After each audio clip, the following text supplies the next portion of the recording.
پڑھتا تھا اکیلا اور اچھی طرح نہیں پڑھتا تھا، پھر آ کر نبی اقدس صلی اللہ تعالی وسلم کی خدمت اقدس میں عرض کرتا، سلام عرض کرتا، حضرت فرماتے وعلیکم السلام، اور فرماتے کہ نماز دوبارہ پڑھو، تمہاری نماز نہیں ہوئی۔ 2-3 مرتبہ جب اس نے نماز لوٹائی تو پھر عرض کیا کہ یا رسول اللہ صلی اللہ تعالی علیہ وسلم، آپ مجھے سکھا دیں کہ کس طرح سے نماز پڑھوں۔ تو نبی اقدس صلی اللہ تعالی علیہ وسلم نے اکیلے نمازی کو نماز پڑھنے کا جو طریقہ سکھایا وہ صحیح ستہ کی ہر کتاب میں تقریباً موجود ہے کہ جب تو وضو کر کے کھڑا ہو تو قبلے کی طرف منہ کر، پھر تکبیر تحریمہ کہہ،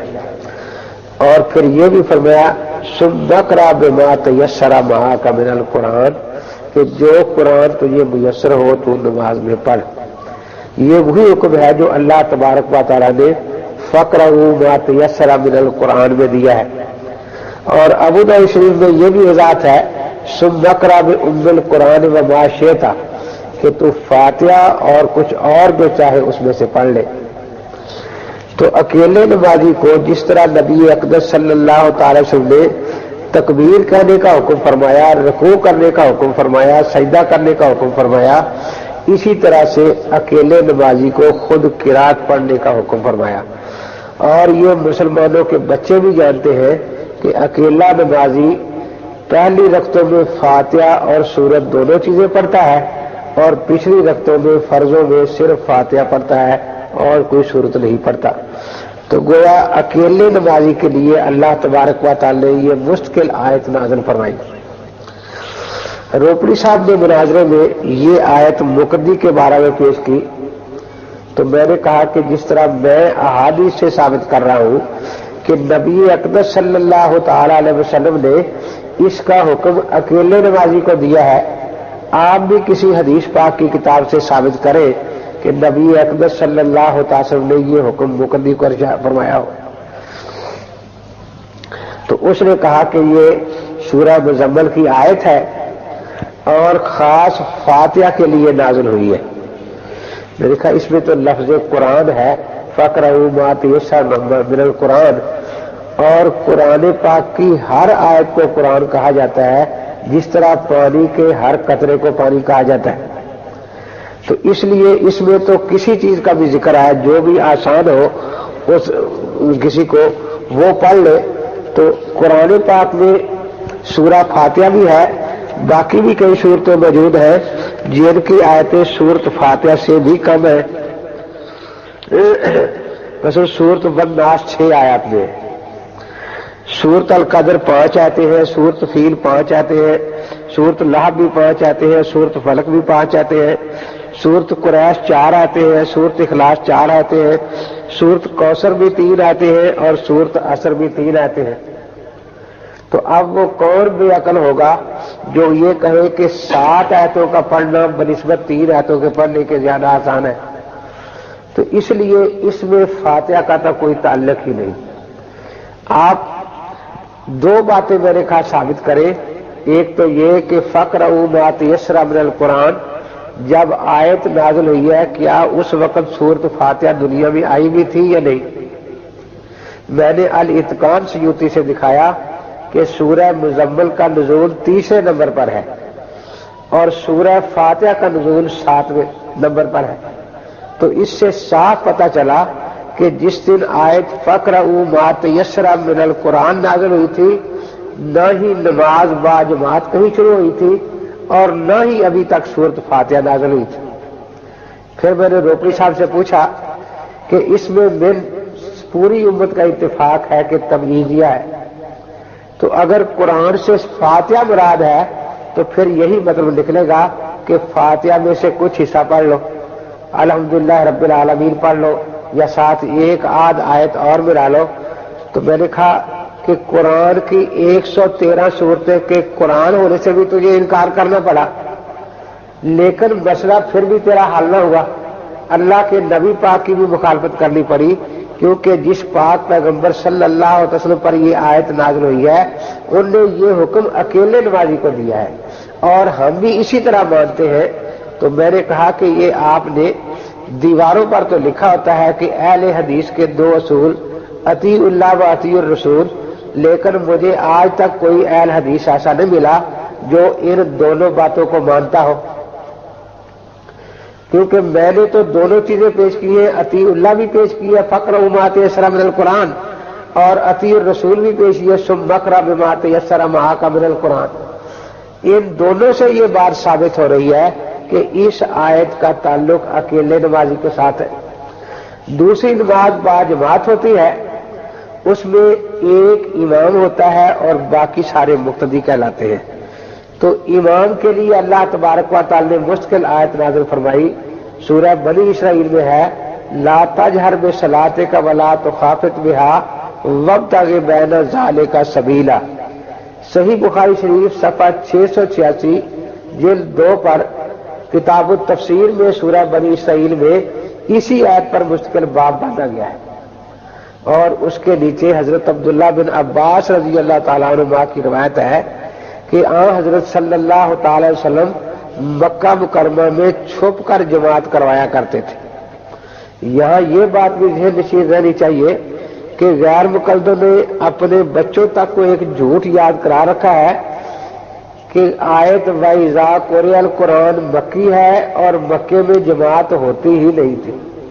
اس لیے اس آیت کا جماعت کی نماز کے ساتھ کوئی تعلق نہیں۔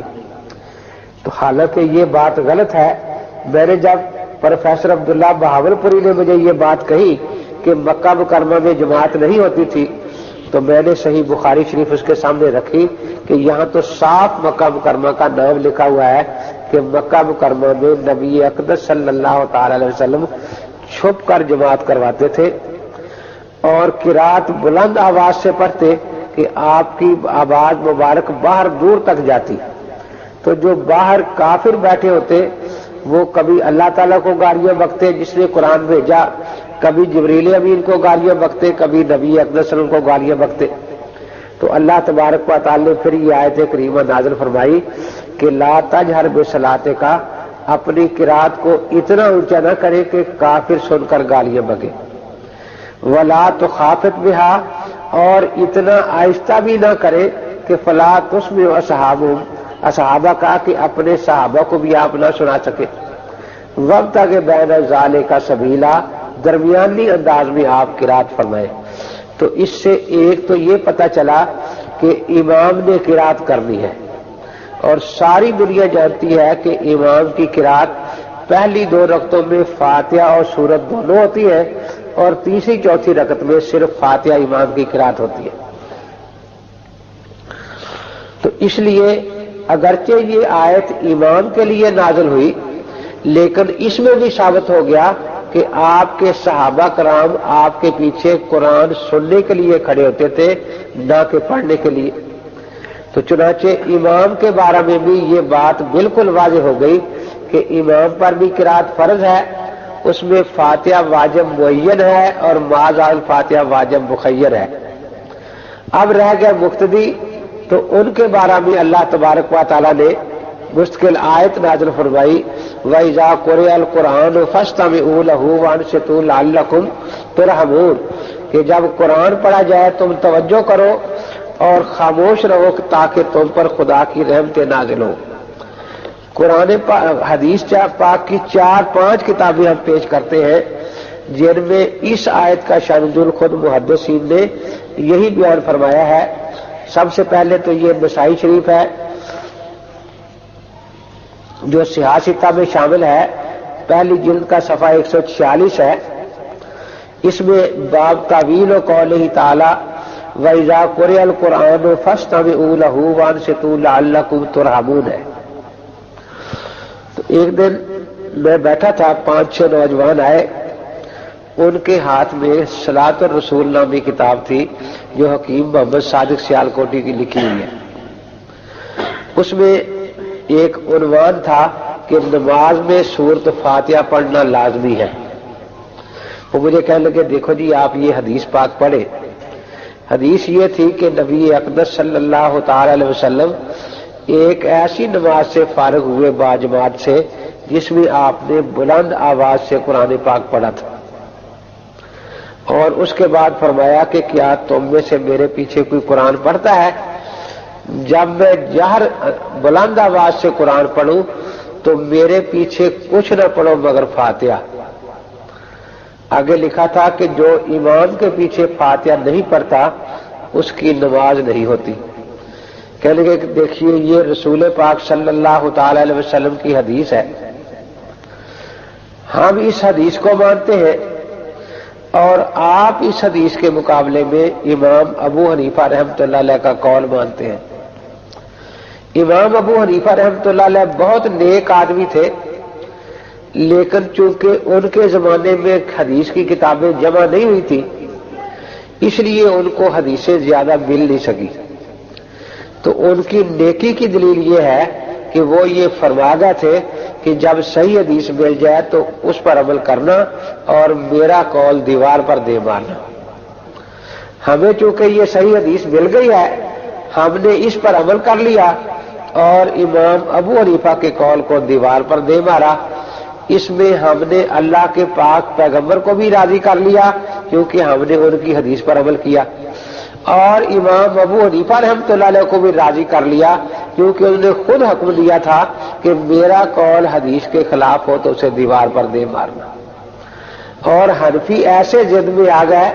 کہ انہوں نے حدیث پر عمل نہ کر کے اللہ کے نبی پاک کو بھی ناراض کر لیا اور اپنے امام کو بھی ناراض کر لیا، کیونکہ امام نے یہ فرمایا تھا کہ میرا قول دیوار پر دے مارنا۔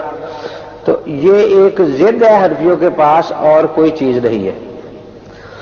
تو وہ چونکہ سارے اردو والی تھے تو میں نے اردو ترجمہ غیر مقلدوں والا نسائی شریف کا ان کے سامنے رکھا، میں نے کہا یہی حدیث ہے نا، ذرا ملا کے دیکھ لے کہ جی یہی ہے۔ میں نے کہا یہ جو آخر میں ہے فَإِنَّهُ لَا صَلَاةَ لِمَن لَّمْ يَقْرَأْ بِهَا، کہ جو امام کے پیچھے قرات نہ کرے فاتحہ کی اس کی نماز نہیں ہوتی، یہ آپ نسائی شریف میں مجھے ترجمے یا عربی میں دکھا سکتے ہیں فقرہ؟ نہ عربی میں موجود ہے اور نہ اس کا ترجمہ موجود ہے۔ اب وہ حوالہ نسائی کا ہے تو وہ بار بار دیکھتے تھے اور دیکھ دیکھ کے جب انہیں نہیں ملا تو کہنے لگے جی اس کا مطلب یہ ہے کہ اس کتاب والے نے جھوٹ بولا ہے۔ میں نے کہا آپ کے سامنے ایک اس نے جھوٹ بولا ہے، اور جھوٹ بھی کس شخص نے بولا ہے؟ جس کا نام صادق ہے۔ تو جس فرقے کا صادق بھی جھوٹا ہو تو باقی لوگوں کا پھر پتہ نہیں کیا حال ہوگا کہ صادق بھی جب جھوٹ بولتا ہے تو اللہ کے نبی پاک پر جو بولتا ہے۔ اب اس سے کچھ تھوڑے سے وہ نرم ہوئے، کہنے کہ چلو جی اتنا حصہ نہ صحیح، باقی حدیث تو ہے نا نسائی میں۔ میں نے کہا ٹھیک ہے، تو حدیث تو یہ آپ نے بھی مان لی، میں نے بھی دیکھ لی۔ اب دیکھنا یہ ہے کہ آپ کو جو اگلی بات پڑھائی گئی تھی کہ ان کے پاس امام ابو حنیفہ رحمۃ اللہ علیہ کا قول ہے، یہ آپ کو کسی حنفی نے کہا ہے یا کسی کتاب میں دکھایا تھا کہ فلاں حنفی نے لکھا ہے کہ اگرچہ اللہ کے نبی پاک کی یہ حدیث ہے لیکن ہم اس حدیث کے مقابلے میں امام ابو حنیفہ رحمۃ اللہ علیہ کا قول مانتے ہیں؟ میرے کہا اگر آپ کسی حنفی کتاب میں یہ دکھا دیں کہ ہم نے واقعی اس مسئلے میں اللہ کے رسول کو چھوڑ کر ابو حنیفہ کا قول مانا ہے، ہم حدیث کو ماننے کے لیے تیار نہیں، تو میں آپ کو فی حوالہ 10 لاکھ روپے انعام دوں گا۔ عجیب بات ہے کہ خود یہ ایک جھوٹ بولتے ہیں، حنفیوں کے ذمے لگاتے ہیں اور خود ہی آپ کے ذہنوں کو خراب کرتے ہیں۔ چلیے پھر آپ کے پاس کیا ہے؟ میں نے کہا کہ دیکھو یہی نسائی شریف کی حدیث آپ نے پڑھ لی نا، اب آگے دیکھو یہ ابو حنیفہ کا قول ہے وَإِذَا قُرِئَ الْقُرْآنُ فَاسْتَمِعُوا لَهُ وَأَنصِتُوا لَعَلَّكُمْ تُرْحَمُونَ۔ کہ نہیں جی یہ تو ابو حنیفہ کا قول نہیں ہے۔ میں نے کہا شاید امام محمد کا ہوگا۔ نہیں امام محمد کا نہیں، یہ تو اللہ تبارک و تعالیٰ کا ارشاد ہے۔ میں نے کہا اللہ کا ارشاد ہے کہ جی ہاں۔ تو میں نے کہا پھر تم جو کہتے تھے کہ ہم نے امام ابو حنیفہ رحمۃ اللہ کا قول دیوار پر مارا ہے، تم نے تو خدا کا قرآن دیوار پر مارا ہے۔ اب اس میں وَإِذَا قُرِئَ الْقُرْآنُ مجہول کا صیغہ تھا، پیسو وائس، یہ پتہ نہیں کہ اس کا فاعل کون ہے۔ تو جس چیز کی وضاحت قرآن پاک میں لفظوں میں نہ ہو اس کی وضاحت کرنے کا پہلا حق خدا کے پاک پیغمبر صلی اللہ علیہ وسلم کو ہے، کیونکہ اللہ تعالیٰ نے خود انہیں قرآن سکھایا ہے۔ الرحمن علم القرآن، اور قرآن کا مطلب بھی خود سمجھایا ہے، انا علینا جمعہ و قرآن ثم انا علینا بیانہ۔ تو آپ نے جو اس حدیث کی تشریح میں یہ حدیث بیان فرمائی کہ وَإِذَا قَرَأَ الْإِمَامُ فَأَنصِتُوا، جب امام قرآن پڑھے تو تم خاموش رہو۔ تو دیکھیے یہ آیت جس پاک پیغمبر صلی اللہ علیہ وسلم پر نازل ہوئی، انہوں نے اس آیت کو نماز باجماعت پر استعمال فرمایا کہ جب باجماعت نماز میں امام قرآن پڑھے تو تم خاموش ہو جاؤ۔ تو میں نے کہا اب آپ نے جو دیوار پر مارا ہے وہ امام اعظم ابو حنیفہ رحمۃ اللہ علیہ کا قول نہیں، بلکہ اللہ تبارک و تعالیٰ قرآن اور حضرت محمد الرسول اللہ صلی اللہ تعالی وسلم کا فرمان تم نے دیوار پر مارا ہے۔ اب میں نے کہا اگر آپ کے پاس اسی قسم کا کوئی دھوکہ عیسائی کرے کہ دیکھو بھئی اتفاق بڑی اچھی چیز ہے، میں آپ کی کتابوں سے ثابت کرتا ہوں کہ آپ کے نبی ہمارے قبلے بیت المقدس کی طرف منہ کر کے نماز پڑھتے رہے، اور تم بھی اگر ادھر ہی منہ کر کے نماز پڑھو تو دیکھو ایک اتفاق کی صورت بن جائے گی نا۔ اور وہ بعد میں بیت اللہ کے بارے میں جو آیت نازل ہوئی ہے فَوَلِّ وَجْهَكَ شَطْرَ الْمَسْجِدِ الْحَرَامِ، اور جو حدیثیں بیت اللہ شریف کے بارے میں ہیں وہ بیان نہ کرے تو آپ اس کو دھوکے باز کہیں گے یا اہل حدیث کہیں گے؟ لیکن یہ تو دھوکے باز ہے جو یہ دھوکہ دے رہا ہے کہ پہلے زمانے کی حدیث سنا رہا ہے اور بعد والی آیت نہیں سناتا اور نہ حدیث سناتا ہے۔ تو دیکھا اگر وہ یہ کہے کہ میں حدیث پر عمل کر رہا ہوں اور یہ غیر مقلد اپنے مولوی کی بات پر عمل کر رہے ہیں، اور حالانکہ ان کا مولوی روز تقریر میں کہتا ہے کہ اللہ رسول کے سوا کسی کی بات نہ ماننا، تو میرے خیال پھر اسی طرح اگر عیسائی کرے تو آپ اس کو دھوکے باز سمجھتے ہیں یا اہل حدیث سمجھتے ہیں؟ کہ نہیں یہ تو دھوکہ ہے۔ میرے خیال اسی طرح پہلے نماز میں لوگ باتیں کر لیتے تھے، وہ حدیثیں موجود ہیں، بعد میں آیت نازل ہوئی قوموا للہ قانتین، تو پھر نماز میں باتیں کرنے سے روک دیا گیا۔ اب آپ بعد والی آیت اور بعد والی حدیث پر عمل کرتے ہیں یا پہلے زمانے کی آپ چلے جائیں گے اور باتیں کرتے رہیں گے کہ ادھر امام نے نیت باندھی اللہ کا قرآن بھی باندھ لی، پھر بتانا شروع کر دیا کہ حنفیوں کی عالمگیری میں یوں لکھا ہے نماز میں، اور فلاں حنفیوں کی در مختار میں یوں لکھا ہے۔ اس طرح کی باتیں آپ کر لیں گے نماز میں اب بھی؟ لیکن نہیں، میرا کیوں کہ اس کے بعد آیت آ گئی نا، پھر حدیث پاک میں بھی وضاحت آ گئی۔ تو میرے خیال جیسے وہاں آپ نے پہلے زمانے کی حدیث چھوڑ دی، بعد والی آیت اور حدیث پر عمل کیا، تو تمہیں اس طرح یہاں بھی کرنا چاہیے۔ میرے خیال کوئی شیعہ آ جائے اور وہ آ کر یہ کہے کہ دیکھو ہم وہ واقعات بخاری مسلم سے پیش کرتے ہیں، حضرت جابر فرماتے ہیں کہ ہم پہلے متا کر لیا کرتے تھے حضرت کے زمانہ میں، اور پھر کہے دیکھو یہ حضرت پاک کو چھوڑ کر یہ سنی جو ہے اپنے مولویوں کی بات مانتے ہیں، خدا اور رسول کو یہ بالکل نہیں مانتے، اور بعد والی جو آیت منع کے لیے نازل ہوئی ہے اور جن احادیث میں متع کو حرام قرار دے دیا گیا ہے ان کو بیان نہ کرے، تو آپ اس شیعہ کو دھوکے باز کہیں گے یا یہ کہیں گے کہ بھئی پکا اہل حدیث ہو گیا شیعہ بھی؟ چلے کہ نہیں، یہ تو دھوکے بازی ہے نا۔ میرے خیال اسی طرح کی دھوکے بازی دیکھو یہاں ہوئی ہے۔